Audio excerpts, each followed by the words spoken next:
안녕하세요. 투자하는 행복을 공유하는 투행입니다. 오늘의 부동산 뉴스 브리핑 시작하겠습니다.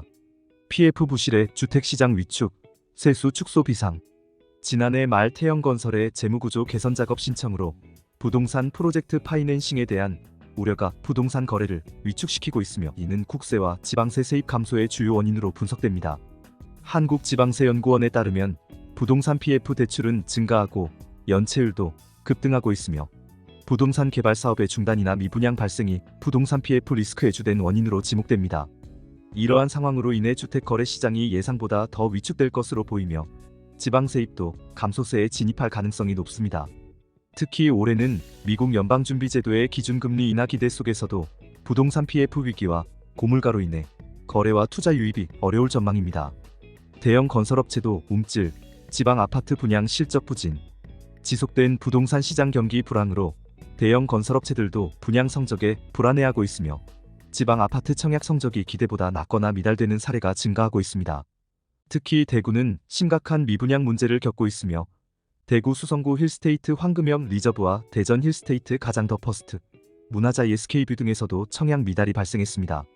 수도권과 지방의 청약 시장 양극화가 심화되고 있으며, 주택도시보증공사에 따르면 1분기 전국 민간 아파트 초기 분양률이 전분기 대비 하락해 수도권은 82.9%, 5대 광역시와 세종시는 65.8%로 떨어졌습니다. 업계 관계자는 2분기 지표가 더 악화될 가능성이 높다고 전망하고 있습니다. GTX 약발 벌써 끝났나? 파주 기흥 동탄 아파트값 2억 원 뚝. 최근 경기 파주, 용인, 동탄 등 GTX 호재로 급등했던 집값이 급격히 하락하며 2년 전 가격대로 회귀했습니다. 파주의 운정 3대장 아파트 가격이 크게 떨어졌고, 용인의 GTX-A 구성역 인근 아파트들도 약세를 보였습니다.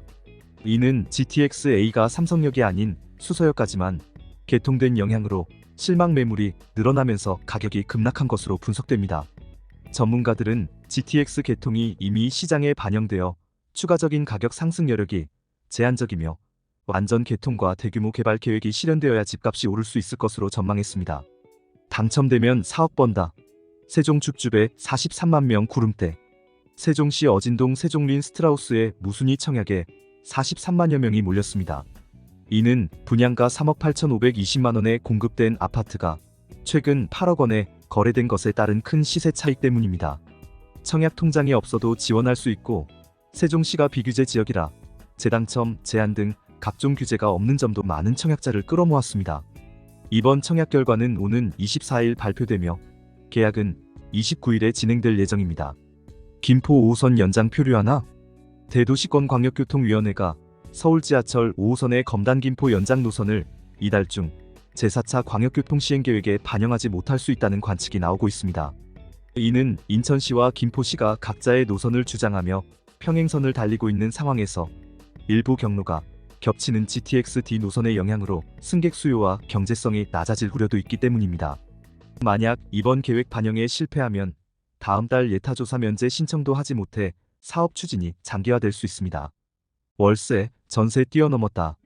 올해 1분기 수도권 소형 빌라 역대 최고. 올해 1분기 수도권 소형 빌라 임대차 시장에서 월세 비중이 54.1%로 통계 작성 이래 가장 높았습니다. 이는 빌라 전세 사기의 영향으로 전세 거래가 줄고 월세 거래가 늘어난 결과로 분석됩니다. 서울, 경기, 인천 모두 월세 비중이 증가했으며, 특히 경기도의 소형 빌라 월세 비중은 55.1%에 달했습니다.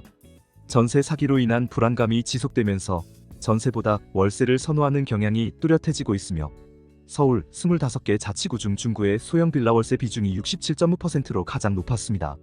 서울 인천 6월 입주 물량 70% 줄었다. 전세값 더 오르나? 부동산 알릴일사에 따르면 6월 전국 17개 시도 중 11곳에서 아파트 집들이가 예정되었습니다. 서울과 인천의 경우 작년과 비교해 입주 물량이 각각 70% 이상 줄어들었는데, 이는 수도권을 중심으로 전세값이 더 오를 수 있다는 우려를 산다는 전망이 나오고 있습니다. 지난해와 비교하여 6월 전국 아파트 입주 예정 물량이 16,366가구 감소한 25,940가구로 집계되었습니다. 이로 인해 서울의 전세값은 계속해서 상승할 것으로 예상되며, 경상남북도 등에서는 입주가 몰림에 따라 전셋값 약세 흐름이 지속될 가능성이 높습니다. 수도권에서는 경기 지역이 주를 이루며 15,029가구가 입주될 예정입니다. 이 중 83%가 경기 남부권에 집중되어 있습니다. 또한 서울의 경우 강동구를 중심으로 1월에서 6월 연내 누적 입주 물량이 상당한 규모를 이루고 있으며 9월에도 서울, 송파, 경기, 하남, 성남 등에서 입주가 예정되어 있어 일시적인 전셋값 조정이 가능성이 있습니다.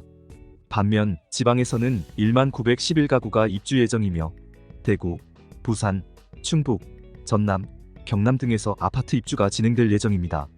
갭투자 다시 꿈틀, 인천 84제곱 아파트, 매매 전셋값 모두 2.5억. 부동산 빅데이터 업체인 아실에 따르면 올해 1분기에 전국적으로 갭투자 매매가 가장 증가한 지역 중 7곳이 수도권에 집중되었습니다. 이 중 가장 많은 갭투자 거래가 이루어진 곳은 경기 화성으로 전체 매매 거래 중 약 4.6%에 해당하는 100건이 갭투자로 이뤄졌습니다. 최근 전셋값 상승세로 인해 매매 가격과 전셋값의 차이가 줄어들면서 갭투자가 다시 활성화되고 있습니다. 일부 지역에서는 매매 가격과 전셋값이 거의 동일한 경우도 있습니다. 수도권 내에서도 갭투자가 늘어나는 추세이며 이는 송파구, 성동구, 노원구, 강동구, 마포구 등에서도 확인됐습니다. 부동산 업계에서는 갭투자 현상이 당분간 지속될 것으로 예상되지만 다주택자 규제가 여전히 존재하기 때문에 지나친 과열 현상은 예상되지 않는다고 합니다. 3기 신도시 연내 착공 어렵다고? LH 12월 착공 정상 추진. 한국토지주택공사는 최근 보도된 3기 신도시 연내 착공이 어렵다는 보도와 관련하여 차질 없이 추진한다고 밝혔습니다. LH는 22일 보도 해명 자료를 통해 민간 사업자의 참여, 절차 간소화 및 재공모 기간 단축 등을 통해 당초 계획대로 6월 우선 협상 대상자를 선정하고 12월에는 착공을 정상적으로 추진할 것이라고 전했습니다. 또한 공사비 상향 및 정산 방식 선택권 부여로 민간 참여 여건도 개선되었다고 강조했습니다. LH는 민간 참여 사업의 공사비를 2023년 대비 약 15% 상향 조정하고 부동산 경기 위축 등을 고려하여 민간 사업자가 수익 배분형 또는 공사비 보장형 중 정산 방식을 선택할 수 있도록 사업 참여 여건을 개선했다고 밝혔습니다. 고공행진 분양가 10억 넘는 수도권 국평 속출. 수원, 성남 등 서울 외곽 지역에서는 국민평형 전용 면적 84제곱을 기준으로 10억 원을 넘는 아파트 단지가 많이 등장하고 있습니다. 이러한 가파른 분양가 상승세로 인해 청약 대기 수요의 계산도 복잡해지고 있습니다. 올해 초에는 광명 뉴타운에서 광명자이 힐스테이트 SK뷰와 같이 국민평형 10억 원을 넘는 분양 사례가 나왔으며 이후에도 수원과 성남 등에서 유사한 사례가 늘어날 전망입니다. 시장에서는 분양가 상승에 따른 피로감이 누적되고 있으며 분양가 경쟁률 역시 낮아지는 추세입니다. 업계 관계자들은 공사비 상승과 분양가 통제의 완화 등으로 향후 분양가 하락을 기대하기 어렵다고 전망하고 있습니다. 따라서 수도권 상급지에서 10억 원 이하의 국평 아파트를 찾기는 어려울 것으로 예상됩니다. 6월 전국 아파트 25,940가구 입주, 작년 동월 대비 39% 하락. 6월에는 전국적으로 아파트 입주 물량이 작년 동기 대비 약 60% 수준으로 예상됩니다. 특히 서울을 중심으로 입주 물량이 크게 줄어 전셋값이 계속해서 상승할 것으로 전망됩니다. 이에 따라 수도권에서는 서울과 인천의 입주 물량이 급격하게 감소하고 경기도는 일부 지역을 중심으로는 증가하는 반면 지방에서는 대구, 부산, 충북, 전남, 경남 등의 총 10,911가구가 입주할 예정입니다. 특히 경남과 경북 지역은 올해 들어 입주 물량이 작년 동기 대비 2배 이상이어서 전셋값 약세 흐름이 지속될 가능성이 크다고 보고되었습니다. 분당 일산 평촌 중동 3본 최대 39,000호는 먼저 재건축. 정부는 재건축 규제가 대폭 완화되는 1기 신도시 정비 선도지구 지정을 위해 평가 기준을 공개하고 내달부터 공모 절차를 시작한다고 밝혔습니다. 분당, 일산, 평촌, 중동, 3본에서 최대 39,000호가 선도지구로 지정될 예정이며 선정된 지구에는 안전진단 면제와 용적률 상향 등의 혜택이 주어집니다. 국토교통부는 주민동의 여부를 중점으로 평가하여 선도지구를 지정하고 2027년 착공, 2030년 입주를 목표로 하고 있습니다. 그러나 높은 공사비와 이주 대책 문제 등으로 정비 사업이 순조롭게 진행될지는 불확실합니다.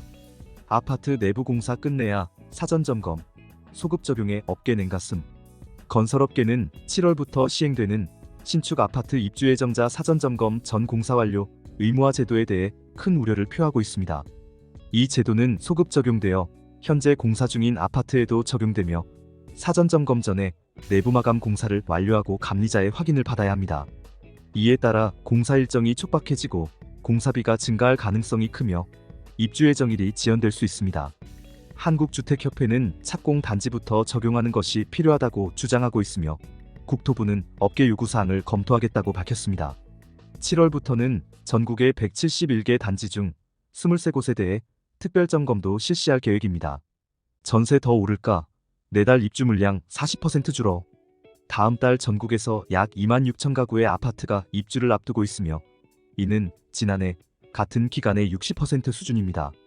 특히 서울의 입주 물량은 지난해의 25%에 그칠 것으로 보이며 강동구에 집중된 새 아파트 공급으로 인근 지역의 전셋값에 영향을 미칠 수 있습니다. 경기 지역에서는 1만 335가구가 입주할 예정이며 지방에서는 1만 911가구로 1년 3개월 만에 가장 적은 물량이 입주합니다. 재건축 재개발 규제 완화 기대, 부동산 정책 만족 47.3%. 올해 정부의 부동산 정책 중에서 재건축 재개발 규제 완화에 대한 만족도가 가장 높았으며 정책 기대감이 높은 대책으로도 응답자의 3명 중 1명이 이를 꼽았습니다. 그러나 취득세를 포함한 세부담 등에 대한 불만도 상당했습니다. FN하우징건설 파워브랜드 대상 설문조사 결과에 따르면 응답자의 47.3%는 정부의 부동산 정책에 대해 보통이라고 답했고 45.5%는 불만족한다고 답했으며 만족한다는 응답은 6.9%에 불과했습니다. 불만족 이유로는 취득세 부담이 가장 많이 언급되었으며 필요한 정부 정책으로는 대출여건 개선이 가장 많이 꼽혔습니다. 기대되는 정책으로는 재건축 재개발 규제 완화가 가장 높게 평가되었습니다. 이것으로 오늘의 부동산 뉴스 브리핑을 모두 마치겠습니다.